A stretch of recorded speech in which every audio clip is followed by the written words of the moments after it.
अस्सलाम वालेकुम। आज के लेक्चर में हमारे पास जो टॉपिक है वो है ब्लूम्स टैक्सोनॉमी। ठीक है, यानी कि आपके पास आज जो हम पढ़ेंगे, जो हमारे पास लेक्चर है वो है ब्लूम्स टैक्सोनॉमी। ये हमारे पास टॉपिक है, तो इसके बारे में पढ़ेंगे। तो ये मैंने आपके लिए डिज़ाइन किया, वेरी इंपॉर्टेंट है ये। कोई भी कॉम्पिटिटिव एग्जाम हो या एजुकेशन का, कहीं पे भी आपको अगर ब्लूम्स टैक्सोनॉमी से रिलेटेड कुछ मटेरियल चाहिए तो ये आपके लिए हेल्पफुल होगा। ठीक है, तो इसको हम एक्सप्लेन करते हैं। सबसे पहले मैं ब्लूम्स टैक्सोनॉमी को एक्सप्लेन करूंगा, उसके बाद फिर इसके आगे जो डोमेन्स हैं, जैसे आपके पास कॉग्निटिव डोमेन है, फिर आपके पास अफेक्टिव डोमेन है, साइकोमोटर है, तो उनको मैं एक्सप्लेन करूंगा। ठीक है, तो सबसे पहले हम देखेंगे कि ब्लूम्स टैक्सोनॉमी क्या है। ठीक है, तो ये मैंने क्वेश्चन लिखा है, व्हाट इज ब्लूम्स टैक्सोनॉमी। ठीक है, ब्लूम्स टैक्सोनॉमी क्या चीज है। कहता है Bloom's taxonomy is a set of three hierarchical hierarchical देखे मैंने आपके लिए उर्दू में भी लिखा है, दर्जाबंदी। ठीक है, models use to classify educational learning objectives into levels of complexity. तो इसको भी मैंने उर्दू में लिखा है कि इसका मीनिंग पेचीदगी है। ठीक है, कॉम्प्लेक्सिटी एंड स्पेसिफिसिटी, खासियत। स्पेसिफिसिटी आपके पास क्या है, खासियत। The three list cover the learning objectives in cognitive, affective and sensory या इसको साइकोमोटर डोमेन्स भी कहते हैं। सिंपल मैं आपको इसको समझाता हूँ। ये कहता है कि ब्लूम्स टैक्सोनॉमी हमारे पास जो है, इसमें आप दर्जाबंदी करेंगे, यानी कि ब्लूम्स टैक्सोनॉमी में आगे आपके पास थ्री डोमेन्स हैं। ठीक है, इसके आगे थ्री डोमेन्स हैं, जिसमें आपके पास कॉग्निटिव है, अफेक्टिव है और साइकोमोटर है। ठीक है, तो उनकी दर्जाबंदी के फिर आगे देखें, वो आपके पास और उनकी भी आगे दर्जाबंदी होगी। ठीक है, यानी कि आपके पास कॉग्निटिव डोमेन है, उसके भी आगे सब ग्रुप्स होंगे। इसी तरह आपके पास ये दूसरी अफेक्टिव डोमेन है, उसके भी आगे सब ग्रुप्स होंगे, और इसी तरह साइकोमोटर है, उसके भी आगे सब ग्रुप्स होंगे। ठीक है, तो हम मूव करेंगे नेक्स्ट, देखेंगे इसको हम। ठीक है, नेक्स्ट। ठीक है, तो ये देखें, तो ये मैंने आपके लिए डिजाइन किया थोड़ा सा इसको इजी करके, ताकि आपको समझ आ जाए। ये देखिए ब्लूम्स टैक्सोनॉमी। ठीक है, ब्लूम्स टैक्सोनॉमी जिसके बारे में जो हमारे पास टॉपिक है आज का, तो ये देखें, ये दरमियान में मैंने लिखा हुआ है, तो इसका लिंक है किस किस के साथ। ये ब्लूम टैक्सोनॉमी के आगे कॉग्निटिव डोमेन है, उसके बाद आपके पास क्या है, अफेक्टिव डोमेन है, फिर आपके पास थर्ड वन क्या है, तीसरी साइकोमोटर डोमेन है। ठीक है, अब इसमें आपको मैं बताऊंगा कि कॉग्निटिव डोमेन क्या है। ठीक है, कॉग्निटिव डोमेन का ये सिंपल मैं आपको बता दूं कि कॉग्निटिव डोमेन का लिंक जो है वो आपके पास मेंटल के साथ है, वो आपके दिमाग के साथ है। ठीक है, जब भी आपके पास माइंड मेंटल का जिक्र आए तो इट्स मीन कि हम कॉग्निटिव डोमेन का मुजाहरा कर रहे हैं। ठीक है, ये देखिए ऊपर मैंने अल्फाज भी लिखे हैं। हेड यानी कि आपके पास इसका जो लिंक होता है वो आपके सर के साथ है, वो आपके दिमाग के साथ है। मेंटल, ये देखें, मेंटल स्किल्स। ठीक है, दिमागी जो स्किल्स हैं उनके साथ है। और थिंकिंग, सोचने के लिए। ठीक है, यानी कि आपके पास जो थिंकिंग करते हैं, जो दिमाग से आप काम लेते हैं, जो दिमाग की स्किल्स यूज करते हैं, जो आप हेड काम करता है, वो आपके पास क्या है, वो सब कॉग्निटिव डोमेन में आता है। ठीक है, उसके बाद दूसरी की तरफ हम जाएंगे। दूसरी हमारे पास है अफेक्टिव डोमेन। ठीक है, अब अफेक्टिव डोमेन क्या है, इसका लिंक होता है हमारे पास जो आपके पास जो ये आपका हार्ट होता है। ठीक है, जो दिल होता है उसके साथ इसका लिंक होता है। ठीक है, अफेक्टिव डोमेन का यानी कि इमोशंस, फीलिंग्स। ठीक है, अफेक्टिव डोमेन का जो लिंक है वो आपके पास किसके साथ है, हार्ट के साथ है, इमोशंस के साथ है और फीलिंग्स के साथ है। ठीक है, उसके बाद आपके पास थर्ड वन है साइकोमोटर डोमेन। ठीक है, साइकोमोटर डोमेन का जो लिंक है वो आपके पास किसके साथ है, हैंड के साथ है। ठीक है, इट्स मीन आपको इसको आपको सिंपल वे में बताता हूँ कि हैंड के साथ कैसे, जब आप कोई चीज सोचेंगे फिर आप फील करेंगे। ठीक है, उसके बाद फिर आप अगर हाथ से कोई काम करते हैं, स्किल यूज करते हैं, तो वो आपके पास क्या आ जाएगी, साइकोमोटर डोमेन आएगी, जब आप उसको फिजिकली कोई काम करेंगे। ठीक है, एक्शन करेंगे, डूइंग करेंगे, कुछ करेंगे। ठीक है, तब जाके वो आपके पास क्या आएगी, साइकोमोटर डोमेन। ठीक है, मैं आपको अब इसको थोड़ा सा इन तीनों को और एक्सप्लेन करके फिर मैं आगे नेक्स्ट की तरफ मूव करूंगा। देखिए, मैं आपको एक एग्जांपल देता हूं। फर्ज करते हैं कि आप ये सोचते हैं कि आपने पीएससी की तैयारी करनी है। ठीक है, आपने पीएससी की तैयारी करनी है, ये आप सोचते हैं। सबसे पहले आप ये सोचते हैं ज़हन में कि पीएससी की मैंने तैयारी करनी है, तो आप मेंटली सोच रहे हैं, तो ये आप कॉग्निटिव डोमेन का मुजाहरा कर रहे हैं। ठीक है, उसके बाद जब आप क्या करेंगे कि आप ये मेंटली आपने सोच लिया कि ये पीएससी की तैयारी करनी है, मैंने अच्छा ग्रेड लेने, अच्छे मार्क्स लेने हैं, उसके बाद फिर सिलेक्ट होके तो इस तरह से किसी पोस्ट पे जाना है, ये इस तरह से आप सोच रहे हैं। ठीक है, दूसरी बात ये है कि आपके फिर आपका पैशन हो जाता है। आप दिल से ये कहते हैं कि मैंने ये फील करते हैं आप कि ये करना है। ठीक है, फिर आप क्या करते हैं कि उसका अपना पैशन बना लेते हैं, उसका अपना विजन बना लेते हैं। ठीक है, तो उसके बाद फिर आप क्या करते हैं, बुक्स उठा के तो आप पढ़ना शुरू कर देते हैं, फिर आप साइकोमोटर डोमेन का आप मुजाहरा कर रहे हैं। इसी तरह फर्ज करते हैं, मैं आपको एक और एग्जांपल दे के समझाता हूँ कि फॉर एग्जांपल आपके पास, आप देखते हैं कि कोई बंदा मुश्किल में है। ठीक है, आप देखते हैं कि कोई मुश्किल में है, तो आप पहले ज़हन से सोचते हैं कि क्या इसकी मदद करनी चाहिए। ठीक है, आप ज़हन से सोचते हैं सबसे पहले कि क्या इसकी हेल्प करनी चाहिए। ठीक है, कोई फर्ज करते हैं आपसे पैसे मांगता है या कोई भी हेल्प आपसे मांगता है, तो आप ज़हन में सोचते हैं ये रहा, इसके साथ डीलिंग करनी चाहिए, नहीं करनी चाहिए, इसकी हेल्प करनी चाहिए, नहीं करनी चाहिए। फिर उसके बाद दूसरा प्रोसेस होता है दिल का, कि आपके इमोशंस हैं कि ह्यूमन राइट्स, इंसान की खिदमत करनी चाहिए। यानी कि आप कोई भी बंदा मुश्किल में हो तो आपका दिल की ये कहता है कि नहीं ये रहा, इसकी हेल्प करनी चाहिए, इसकी मदद करनी चाहिए, तो आप क्या कर रहे हैं, अफेक्टिव डोमेन का मुजाहरा कर रहे हैं। फिर उसके बाद क्या करते हैं, आप उसको कर्ज अगर मांग रहा है वो दे देते हैं, या फिजिकली उसकी हेल्प कर लेते हैं, तो आप क्या कर रहे हैं, वो साइकोमोटर डोमेन का मुजाहरा कर रहे हैं। ठीक है, ये दो एग्जाम्पल से मैंने आपको समझा। अब हम मूव करेंगे अपने नेक्स्ट की तरफ, देखेंगे कि हमारे पास नेक्स्ट स्लाइड को हम देखेंगे। ये और सिंपल वे से मैंने आपको इसको ये आपको बता रहा हूँ कि इसमें आपके पास क्या है, ये देखें ब्लूम्स टैक्सोनॉमी में ये कॉग्निटिव यानी कि ब्रेन, ठीक है, दिमाग से इसका लिंक है। जैसे ये इसका मैंने ये आपके पास ये देखिए कॉग्निटिव का किसके साथ, ये दिमाग के साथ ब्रेन, ये मैंने पिक्चर भी लगाई है ताकि आपको समझ आ जाए।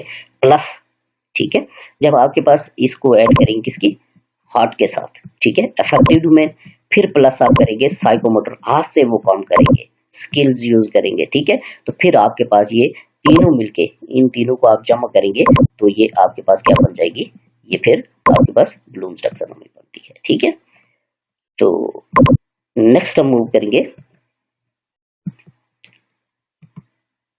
नेक्स्ट ये। अब देखिए हमारे पास ये तीनों के बारे में हमने ये तो सोच लिया, ये हमने पढ़ लिया कि ये क्या चीजें हैं, इनका लिंक किसके साथ है। अब हम थोड़ा इनको एक्सप्लेन करेंगे। ठीक है, ये सबसे पहले जो आपके पास है वो कॉग्निटिव डोमेन है, इसको हम एक्सप्लेन करेंगे। तो कॉग्निटिव डोमेन में आपके पास सब ग्रुप्स हैं, आगे आगे स्टेजेस हैं इसके, आपके सब ग्रुप्स हैं। तो ये एक चीज और मैंने लिखी है 1956 के मुताबिक, क्योंकि 2001 में इसमें चेंजिंग आई है, वो भी मैं आपको बताऊंगा। ठीक है, ये जो आपके पास ये चेंज हुए ये भी मैं आपको बताऊंगा, और फिर इनके डिटेल भी आपको बताऊंगा। ठीक है, 1956 के मुताबिक, ठीक है, तो ये आपके पास क्या था, नॉलेज था, कॉम्प्रिहेंशन, एप्लीकेशन, एनालिसिस, सिंथेसिस और इवैल्यूएशन, किसकी, कॉग्निटिव डोमेन की। ठीक है, अब इसके बाद मैं आपको बताऊंगा 2001, फिर उसके बाद इनका एक्सप्लेन भी करूंगा सबको। ठीक है, इनको एक्सप्लेन भी करूंगा नेक्स्ट। तो नेक्स्ट हमारे पास है ये देखिए, ये हमारे पास है क्या, कॉग्निटिव डोमेन। ये 2000 में इसको चेंजिंग आई है। ठीक है, वो आपके पास जो नॉलेज था वो चेंज हो गया, रिमेम्बरिंग आ गया है, अंडरस्टैंडिंग आ गया है, अप्लाइंग आ गया है, एनालाइजिंग आ गया है, फिर इवेल्युएटिंग आ गया और क्रिएशन आ गया, क्रिएटिंग आ गया। ठीक है, 2001 में इसके मुताबिक इनकी चेंज होके तो ये आपके पास उसके सब ग्रुप्स जो हैं वो ये नाम चेंज हो गए। ठीक है, तो इनको मैं एक्सप्लेन भी करूंगा आगे जाके। ठीक है, ये मैं आपको बता रहा हूँ। ये नेक्स्ट हमारे पास है अफेक्टिव डोमेन। ठीक हो गया। अफेक्टिव डोमेन में देखिए इसके आगे सब ग्रुप्स, ठीक है, अफेक्टिव डोमेन के ये सब ग्रुप्स हैं। ठीक है, सबसे पहला है आपके पास रिसीविंग, ठीक है, उसके बाद दूसरा है रिस्पॉन्डिंग, थर्ड वन है वैल्यूइंग, ठीक है, और फिर फोर है आपके पास ऑर्गेनाइजेशन, ठीक है, और फिफ्थ वन है आपके पास कैरेक्टराइजेशन। ठीक है, यानी कि 1 2 3 4 और 5 इसके आगे सब ग्रुप्स हैं। ठीक हो गया, किसके? अफेक्टिव डोमेन के।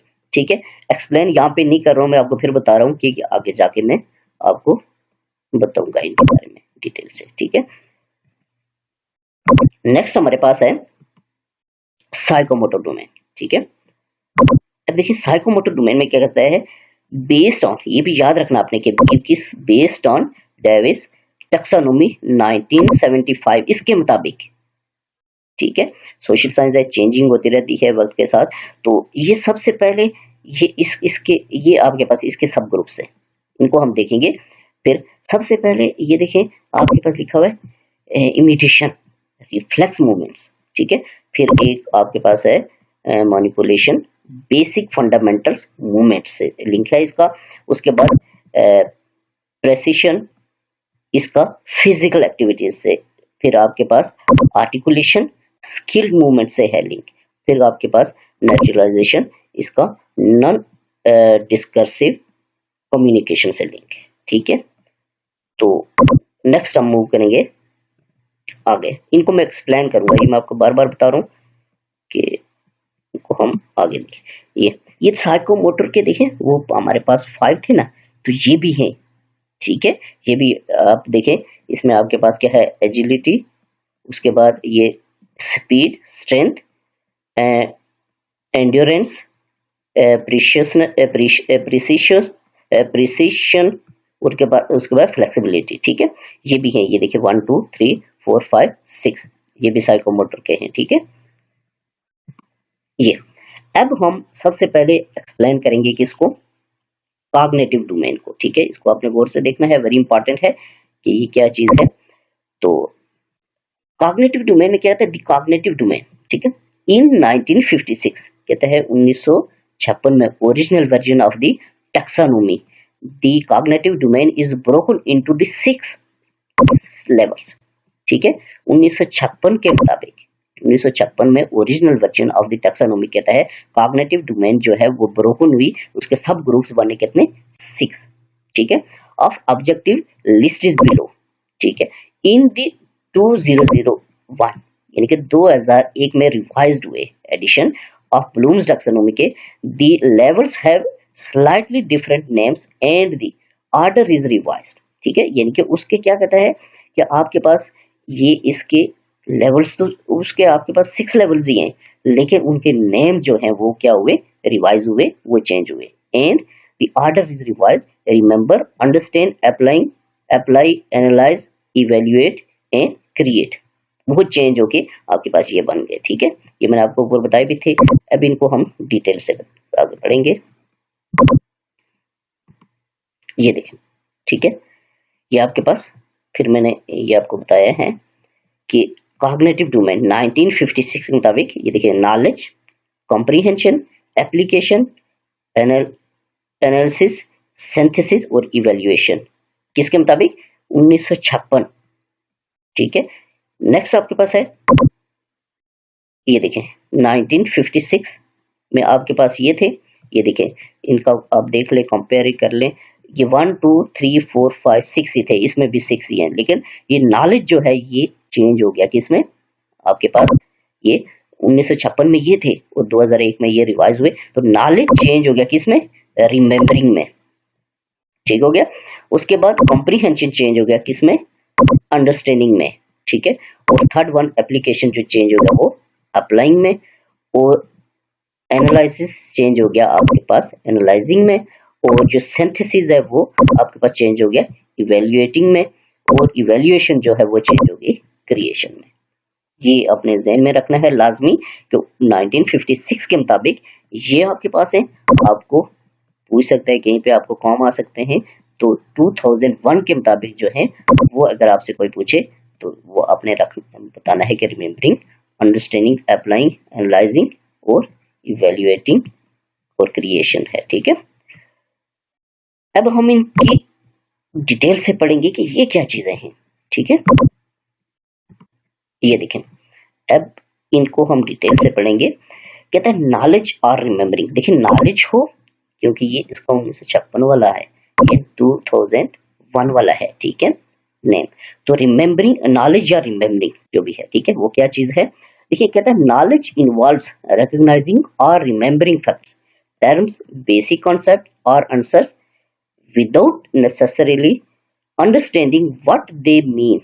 Its characteristics may include, ठीक है, knowledge of specifics, terminology, specific facts. ठीक है, मैं आपको बताता हूं कि नॉलेज या रिमेम्बरिंग क्या चीज है। ठीक है, फर्ज करते हैं कि एक बच्चा है, ठीक है, या कोई टीचर है या कोई भी बंदा है, तो उसके ज़हन में बच्चे, फर्ज करते हैं हम बच्चे की एग्जांपल देते हैं कि उसके ज़हन में ये है कि 2 + 2 जो है वो 4 होता है। ठीक हो गया। अब 2 + 2 ये 4 होता है। अब सिर्फ ये इसके पास नॉलेज है, बात समझ आई है, इसकी अंडरस्टैंडिंग इसमें नहीं आती।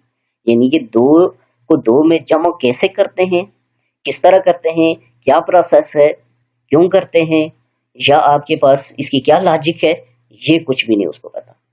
ठीक है, यानी कि उसको सिर्फ ये पता है कि 2 + 2 4, सिर्फ उसको नॉलेज है, रिमेम्बरिंग है, ये उसके जहन में फैक्ट्स हैं। ठीक है, ये टर्म उसके जहन में है। ठीक है, तो स्पेसिफिक नॉलेज उसके जहन में है, यानी कि उसको कोई अंडरस्टैंडिंग नहीं है, तो वो आपके पास नॉलेज या रिमेम्बरिंग में आता है। ठीक है, तो नेक्स्ट हमारे पास सेकंड है ये कॉम्प्रीहेंशन और अंडरस्टैंडिंग। ठीक है, कॉम्प्रीहेंशन या अंडरस्टैंडिंग क्या चीज है। इसमें कहता है comprehension involves demonstrating and understanding of facts and ideas by organising, summarising, translating, generalising, giving descriptions and stating the main ideas. ठीक है, अब देखिए अंडरस्टैंडिंग लेफ्ट से जाहिर है कि जब आपके पास एक बच्चे को पता है कि 2 + 2 4 होते हैं, ये उसको सिर्फ पता है, तो वो नॉलेज में आ गया। जब उसको पता, वो उसको समझेगा कि 2 को 2 में कैसे जमा करेंगे तो 4 आता है, यानी कि इस टर्म को वो अंडरस्टैंड कर लेगा, इस बात को अंडरस्टैंड यानी कि समझ जाएगा, उसको समझ यानी कि अंडरस्टैंडिंग करेगा। यानी कि आपके पास फर्ज करते हैं, मैं आपको बताता हूँ कि वो 2 को 2 में कैसे जमा करते हैं, यानी कि उसका कॉन्सेप्ट उसके पास आ जाएगा। ठीक है, उसकी फर्ज करते हैं कि उसका बेसिक कॉन्सेप्ट जो है वो अंडरस्टैंड कर जाएगा कि 2 को 2 में कैसे जमा करते हैं, या 3 को 3 में जमा करके 6 कैसे आता है। ठीक है, 1 को 1 में जमा करके 2 कैसे आता है, अंडरस्टैंड कर लेगा इस बात को, तो वो आपके पास अंडरस्टैंडिंग या कॉम्प्रीहेंशन आता है। सिर्फ खाली नॉलेज है, उसको नहीं पता कि इसको कैसे आता है, यानी कि इसको कैसे जमा करते हैं, तो वो आपके पास नॉलेज में आता है। तो जब उसको ये सीख लेगा कि इसको कैसे जमा किया जाता है, अंडरस्टैंड कर लेगा उस चीज को, तो वो आपके पास उसकी अंडरस्टैंडिंग में आएगा। ठीक है, तो नेक्स्ट आपके पास है थर्ड थर्ड एप्लीकेशन और अप्लाई। ठीक है, तो थर्ड वन में हमारे पास क्या है, वो कहते हैं एप्लीकेशन और अप्लाई। ठीक है, कहता है एप्लीकेशन, एप्लीकेशन 1956 के मुताबिक और अप्लाइंग जो है 2001 के मुताबिक। Application involves using acquired knowledge, solving problems in new situations by applying acquired knowledge, facts, techniques, and rules. Learners should be able to use prior knowledge to solve problems, identify connections and relationships, and how they apply in new situation. ठीक है, इसमें क्या करेगा application और apply, इसमें क्या करेगा वो अप्लाई करेगा। ठीक है, आपके पास फर्ज करते हैं कि एक बच्चा है, मैं उस बच्चे की एग्जांपल दूंगा कि एक उसको पता था कि 2 + 2 4, ये उसके पास सिर्फ नॉलेज था पहले। फिर उसके बाद क्या हुआ कि कॉम्प्रीहेंशन, ठीक है, यानी अंडरस्टैंडिंग उसको आई कि 2 + 2 कैसे ये कैसे होता है, ये उसको अंडरस्टैंडिंग आ गई। फिर उसके बाद उसने क्या किया, उसको अप्लाई किया। ठीक है, थर्ड वन वो क्या करेगा, उसको अप्लाई करेगा, यानी कि 2 + 2 करके दिखाएगा कि इस तरह से होता है, या 3 + 3 करके दिखाएगा, या 4 + 4 करके दिखाएगा का 8 होता है। तो ये आपके पास वो अप्लाइंग प्रोसेस हो जाएगा। ठीक है, तो नेक्स्ट आपके पास है 4 इसमें क्या है, एनालिसिस और एनालाइजिंग, ठीक है। ये दोनों नाम मैंने इकट्ठे लिखे हैं ताकि आपको समझ आ जाए। Analysis involves examining and breaking information into components parts, ठीक है। इनके एनालाइजिंग में क्या कहता है, इसमें इंफॉर्मेशन जो होती है उसको टुकड़ों में, पार्ट्स में, कंपोनेंट्स में क्या करना, उसको टुकड़ों में चेंज करना, उसको पार्ट्स में चेंज करना, ये एनालाइजिंग होगी, ठीक है। यानी कि जो अंडरस्टैंडिंग है, ये जो भी चीज है उसको छोटे छोटे टुकड़ों में, पार्ट्स में चेंज करना, तब्दील करना। Determine how the parts relate to one another, और ये पार्ट्स जो है ये एक दूसरे से रिलेट कैसे हैं, ठीक है। जैसे आपके पास फर्ज करते हैं कि 2 + 3 5 हो जाता है, ठीक हो गया। अब देखिए 2 जी भी एक पार्ट है, फर्ज करते हैं इसमें ये होता है कि वो क्या करेगा, 1 + 1 ये लिखेगा, ये 2 हो जाते हैं, उसके बाद 1 + 1 + 3 ये 3 हो जाते हैं, फिर 2 + 3 5 हो जाती है। पार्ट्स में उसको छोटे छोटे टुकड़ों में चेंज करके तो वो इस तरह आइडेंटिफाई करेगा मोटिव्स और cases, making inference and finding evidence to support generalisations. Its characteristics include analysis of elements, जो भी एलिमेंट्स होंगे, ठीक है। यानी कि आपके पास कोई क्वेश्चन सॉल्व, कोई प्रॉब्लम सॉल्व हो रहे हैं, उसकी में क्या, उसके सॉल्यूशन में क्या एलिमेंट्स यूज हो रहे हैं, उसके एनालाइजिंग होगी। उसके बाद रिलेशनशिप्स क्या है उसके अंदर, ठीक है, जो भी चीजें हैं उनके दरमियान में रिलेशनशिप्स क्या है, एनालाइजिंग ऑफ ऑर्गेनाइजेशन, ये सारी चीजें। एग्जांपल है compare and construct contracts contrast 4 ways of serving food made with apples and examine which one have the highest health benefits. बड़ी जबरदस्त एग्जांपल है कि उसने कहा कि 4 ways हैं ऑफ सर्विंग फूड्स के, लेकिन उनमें से कौन सा क्या है ज्यादा बेनिफिशियल है, ज्यादा बेनिफिट्स है, तो वो उसको एनालाइज करेगा तो ज्यादा हेल्दी है। तो ये भी इसकी जबरदस्त एग्जांपल है, ठीक है। तो नेक्स्ट हम देखेंगे 5।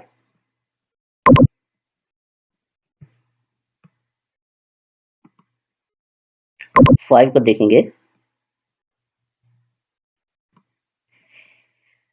5 में कहता है इवेल्युएशन और इवेल्युएटिंग, ठीक हो गया, इवेल्युएशन और इवेल्युएटिंग, ठीक है। तो देखें आपके पास 1956 के मुताबिक इवेल्युएशन 6 पे है, याद रखना है, ठीक हो गया। और आपके पास 2001 के मुताबिक इवेल्युएशन जो है 5 नंबर पे है, और आपके पास क्रिएटिव जो है वो 6 नंबर पे है, ठीक है। कहता है synthesis involves building a structure or pattern from diverse elements. It also refers to the act of putting parts together to form a whole. Its characteristics include production of a unique communication, production of a plan or proposed set of operations, या derivation of a set of abstract relations, ठीक है। यानी कि आपके पास evaluation में आपको पता है क्या इवेल्युएटिंग करना किसी चीज को, यानी कि जो भी सिंथेसिस है इन्वॉल्व बिल्डिंग स्ट्रक्चर और पैटर्न में फ्रॉम डाइवर्स एलिमेंट्स, ठीक है। It also refers to the evaluation करना, ठीक है, यानी कि उसको टेस्ट करना, उसकी इवेल्युएशन करना, उसकी आपके पास मेजरमेंट करना, असेसमेंट करना, ठीक है। जो भी चीज है कि वो क्या है, किस तरह से उसकी बेसिक उसकी उसको कंगालना आप कह सकते हैं, ठीक है, इवेल्युएशन करना उसकी, इसमें इवेल्युएशन आएगी, ठीक है। जैसे आपके पास हम कह सकते हैं कि आप किसी भी स्कूल में जब टीचर जो है वो बच्चों की इवेल्युएशन करता है, ठीक है, उनके मॉरल वैल्यूज के मुताबिक, या आपके पास उनकी फिजिकल या इस तरह से किसी भी चीज के बारे में वो इवेल्युएट करता है, ठीक है ना। तो नेक्स्ट आपके पास है 6वां लास्ट, इसमें सिंथेसिस और क्रिएटिंग, ठीक है। देखिए क्रिएशन से मतलब यही है कि नई चीज बनाना, ठीक है, कोई क्रिएट करना, सिंथेसिस और क्रिएटिंग। कहता है evaluation involves presenting and defending opinions by making judgments about information, the validity of ideas, or quality of work based on a set of criteria. Its characteristics include judgment in terms of internal evidence, judgments in terms of external criteria. For example ये है which kinds of apples are best for baking of pie and Y.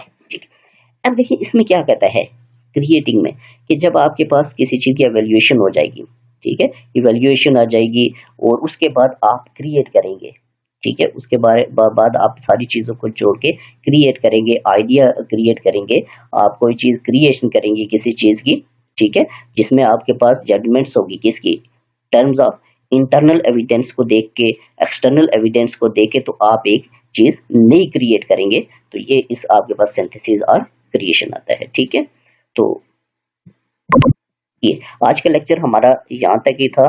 तो next lecture में मैं आपको बताऊंगा कि हमारे पास जो दूसरा अफेक्टिव डोमेन और साइकोमोटर डोमेन जो है उसके सब ग्रुप्स जो हैं वो मैं आपको बताऊंगा अपने नेक्स्ट लेक्चर में। ठीक है, तो आज का लेक्चर यहाँ पे ही एंड करता हूँ क्योंकि काफी लेंथी हो गया है। तो नेक्स्ट लेक्चर के साथ मैं आपको नेक्स्ट लेक्चर में बताऊंगा कि